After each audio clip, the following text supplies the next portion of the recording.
Turkey is facing its worst drought in decades. Fields are drying, rivers are shrinking, farmers are waiting for rain that never comes. The taps are running slow, and this is exacerbating from cities to villages. What will Turkey do? The next report tells you about a water crisis in the horizon for Turkey. Turkey is locked in a battle against the worst drought in 52 years, an unrelenting environmental assault compounded by a summer of record-shattering heat. Rainfall plummeted by a staggering 27% nationwide. From the Aegean coast to Anatolia, water reserves are gone.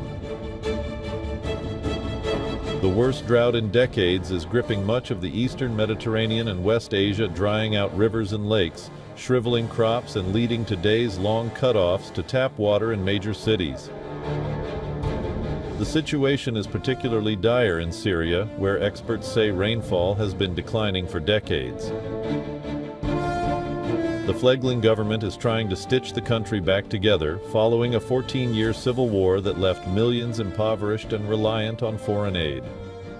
In fact, the drought has really impacted negatively agriculture. We estimate that 75% of the wheat crop has been lost, and that could have fed 16 million people for a year. So it's really quite a serious food security situation in the country right now.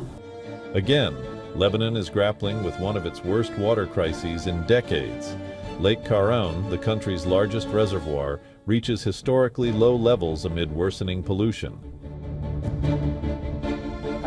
As the water recedes and the level drops from 860 meters above sea level to 838 meters, the volume of water collected in Lake Karaun will shrink to about 1/3 of its capacity. So instead of having 12 square kilometers of water, we will have only about 4 square kilometers.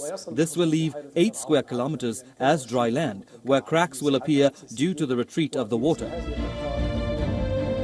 In Iraq also, the drought is harsh. Bees once thrived among the date palms along the Shat al-Arab, where Iraq's mighty Tigris and Euphrates rivers meet, but drought has shriveled the green trees, and life in the apiaries that dot the riverbank is under threat. In the historic port city of Basra, beekeepers following centuries-long traditions are struggling to produce honey. Bees need daily, during the period of summer until around autumn, between 200 ml to 1 and 2 liters, depending on the strength of the hive. The minimum is 1 to 2 liters daily to quench their thirst and feed the larvae.